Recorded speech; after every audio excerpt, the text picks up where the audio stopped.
Salve Midgard, você está no Conversa de Taverna, eu sou o Fafnir e hoje vamos dar continuidade na parte 2 das regras do Manual do LARP do Ad Eterno.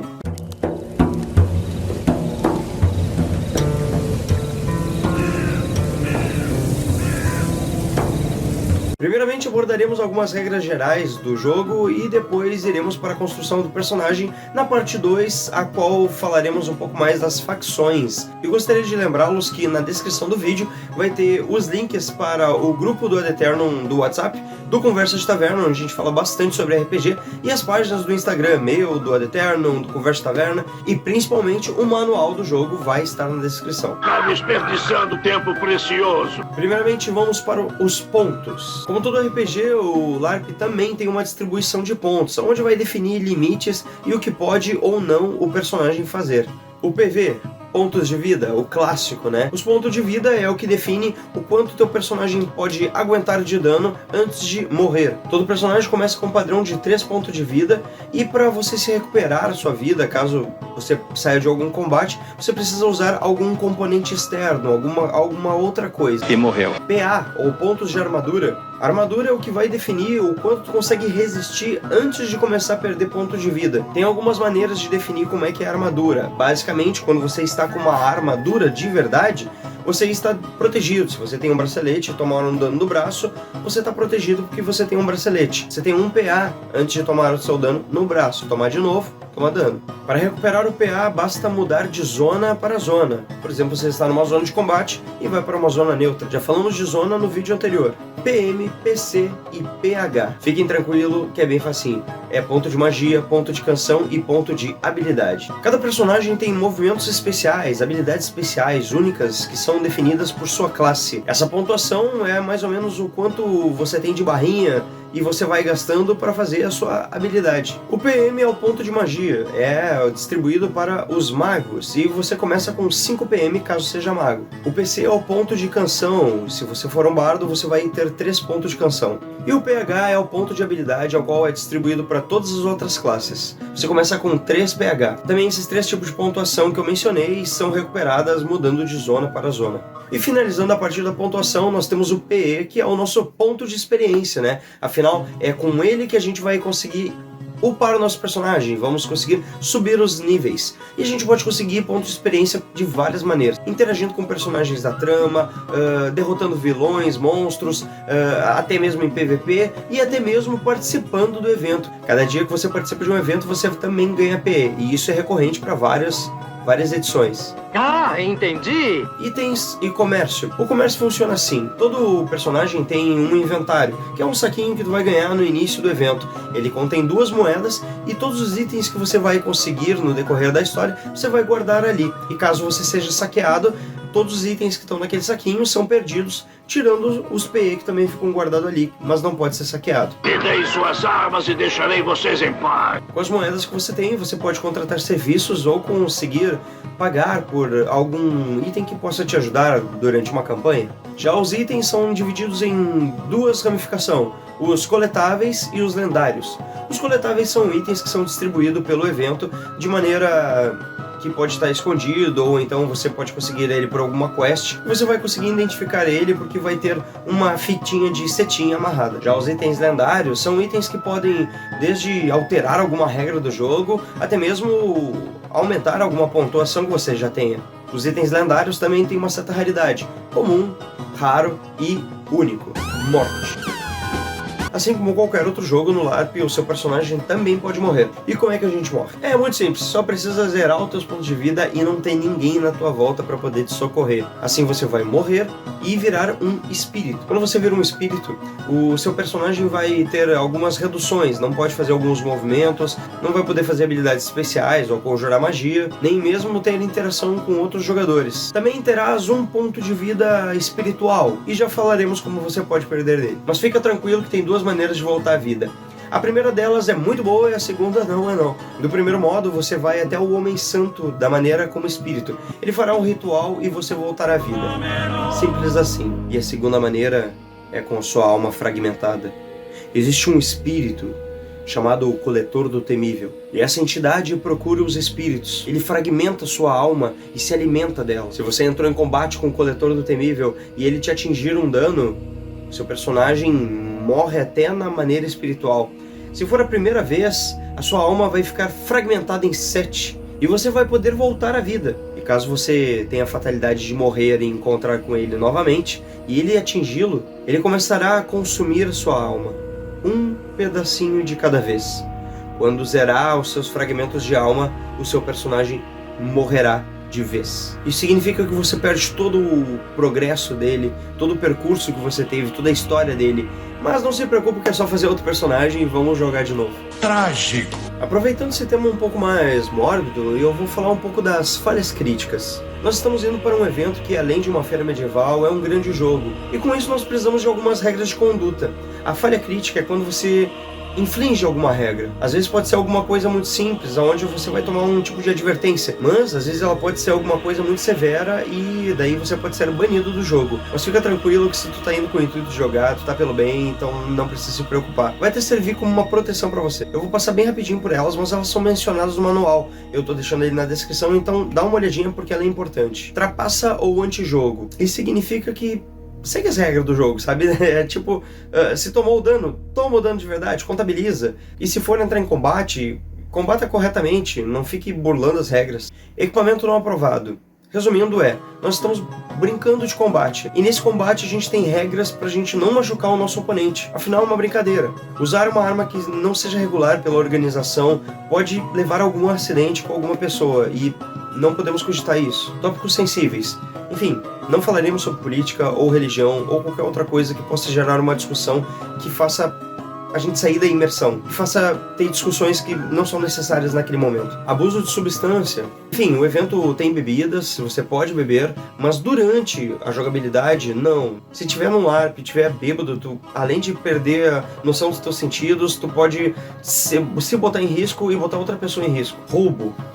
Bem, enfim, acho que eu nem preciso falar nada, né? É expulsão na hora. Preconceito. Assim, ó, sem discurso de ódio.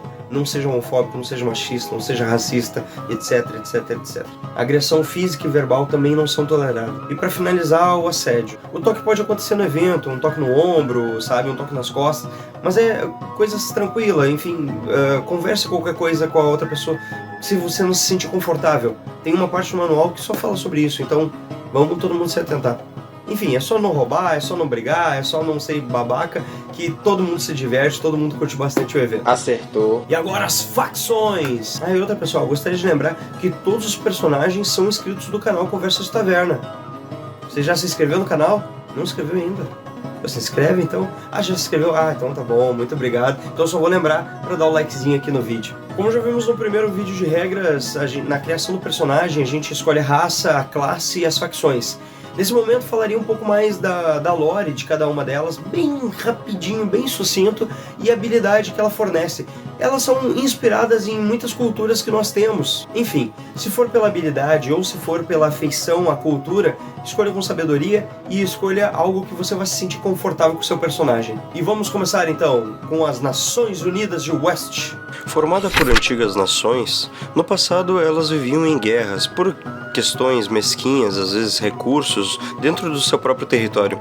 Até que então o Sultanato de Sandara realizou incursões militares dentro do território dessas nações. Os regentes unidos, agora contra um inimigo em comum, elegeram um rei, a qual levaram a vitória e se consolidaram como as Nações Unidas de West. Nós podemos associar a eles a mais ou menos a Europa ali, na época dos cavaleiros medievais, bem na Idade Média. Eles têm um grande foco e uma grande disciplina, se guiando com o norte religioso, com o deus Calisto o Humilde. As habilidades dessa facção é Conquistadores do Novo Mundo. É uma habilidade passiva. O povo de West começa o evento com um valor adicional de 2 moedas. Lembra que falamos que todos nós começamos com 2? Eles começam com 4. O Império Central de Shingoria é formado por antigos reinos, Shin, Gori e Wa. Shingoria então fora criado para combater ameaças que os 3 reinos não conseguiriam sozinhos. Juntos eles conseguiram construir um grande feitiço, uma névoa que protege a região de qualquer ataque ou qualquer forasteiro que chegue nela. É conhecida como o Grande Dragão. Xingória tem aquela inspiração oriental de Japão e China. Costumam ter a sabedoria dos monges e a honra dos samurais, assim como suas técnicas em batalha. A habilidade de Xingória é a longevidade, e é uma habilidade passiva também. O povo de Xingória, quando tiver a alma fragmentada, ao invés de 7 fragmentos, eles possuem 10 fragmentos. O Sultanato de Sandara. Liderados pelo faraó Marduk e pelos sultões em outras cidades, Sandara é com certeza a maior de todas as facções. Muitas vezes são conhecidos como o povo do deserto, e devemos dar os parabéns, pois eles conseguiram construir esse grande reino numa região inóspita do deserto. Podemos associar eles à cultura árabe, à cultura egípcia, os sarracenos e otomanos. Sua habilidade é a Lâmina do Deserto, uma habilidade passiva. O povo de Sandara possui facas de arremesso adicional, ou seja, não importando a sua classe, você pode ter uma faca de arremesso. O arquipélago de Galil. O povo da região de Galil é extremamente conectado com a fauna e com a flora, um povo que preza principalmente por sua liberdade e conexão com a natureza, seja nas plantas, seja na pedra ou seja nas estrelas. Esse povo tem uma história de muitas batalhas vindas de um inimigo vindo do mar, a qual esse povo, depois de muito combate, conseguiu a bênção da deusa mãe, que sussurrou o segredo das runas mágicas. O povo de Galil pode ser associado ao povo celta, a qual se vê como uma extensão da natureza. A habilidade desse povo é o alfabeto único. No início do evento, eles terão uma cartilha, a qual terá a tradução do alfabeto. Assim, quando você ver alguma mensagem que estiver escrita nessas runas, você vai conseguir decodificar ela. Apenas o povo de Galil pode lê-la. O arquipélago de Skadin. O povo de Skadin é extremamente vigoroso. Eles viviam numa terra inóspita, extremamente gelada e sem qualquer condição de sobrevivência. Eles então se entregaram numa aventura, se entregaram de vida, se entregaram de alma para o deus Wodanás. Wodanás, o deus caolho, os guiou para dentro de seus barcos e os guiou para o mar, para as tempestades, e depois de muito sofrerem, os guiando para uma terra melhor, os guiando para uma terra de vida. Podemos associar eles e sua cultura à personalidade viking. Logo então, esse povo é dotado de um grande vigor, de uma grande selvageria em batalha, mas que principalmente preza a vida daqueles que o importa acima de tudo. A habilidade de Skadin é o Vento do Norte. Caso o personagem de Skadi seja alvo de alguma condição como paralisia, sono ou atordoamento, uma vez por zona, eles podem nomear a habilidade Vento do Norte e dizer que eles não são afetados por essa habilidade. E a cidade-estado de Musa. Composto por pequenos reinos, a cidade-estado de Musa preza principalmente pela sua proteção. Logo, eles são um povo muito fechado. Isso os protege de más intenções, mas também evita boas intenções que possa vir negociar. Por mais conservadores que eles possam ser, na verdade, eles prezam muito pela sua própria cultura, cuidam muito de seus recursos naturais e seguem um caminho justo. É um povo muito forte e de alto valor. Podemos associar eles como se fossem os povos tribais da África do Sul. Fazendo uma referência aos quadrinhos, eles seriam mais ou menos como Wakanda. A habilidade do povo de Musa é a proteção aos búzios. Os filhos de Musa possuem um acessório de búzios. Ele deve ser trazido de casa, certo? Eles podem ser utilizados para ignorar um efeito negativo de silêncio, enfeitiçar ou qualquer armadilha encontrada. Apenas uma vez por zona. Seria quase como uma clarividência. Mas não só esses reinos grandes existem, mas também algumas comunidades que são um pouco menores.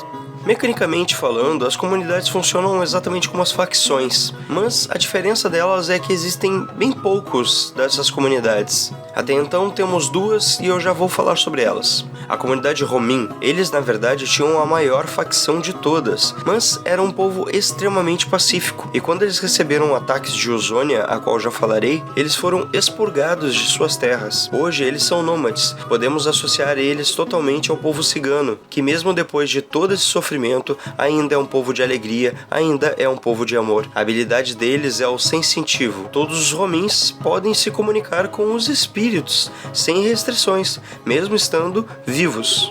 Já a comunidade de Ozônia, temos grandes artífices. Os usaneses conquistam os céus com suas fortalezas voadoras, dirigíveis, e também com sua tecnologia bucaneira. Na verdade, eles levam até mesmo a magia como apenas mais uma ciência a ser desvendada. A habilidade deles é o Homo Deus. Essa habilidade passiva permite que os usoneses possam levar arma de fogo, que seriam aquelas nerfs. Você pode personalizar ela que vai ficar bem bacana com estilinho steampunk. Além da sua classe, é quase como se ela fosse uma subclasse, e com ela você pode dar 3 disparos por zona. Quando você dispara uma arma e ela acerta o alvo, ela ignora o PA e dá 1 ponto de dano direto na vida. E para finalizar, eu só deixo aqui as guildas. Digamos que você foi numa missão e teve uma boa dinâmica de jogo com mais um ou outro jogador, e na outra dinâmica com mais um ou outro personagem, e com o tempo vocês foram criando algum vínculo, até vocês terem a brilhante ideia de fazerem uma guilda. Quando vocês constroem uma guilda, vocês criam uma identidade para vocês. E criando essa identidade, vocês conseguem um certo tipo de reputação. Vocês podem criar regra com vocês mesmos, e com essa reputação que vocês vão adquirindo, vocês até podem conseguir algumas coisas dentro do evento. Não só reputação entre os personagens, mas também algum espacinho para vocês quando vê, né? Um porto seguro, um quartel-general da guilda. Enfim, pessoal, eu espero ter ajudado vocês, a ter facilitado, ter falado de uma maneira um pouco mais didática.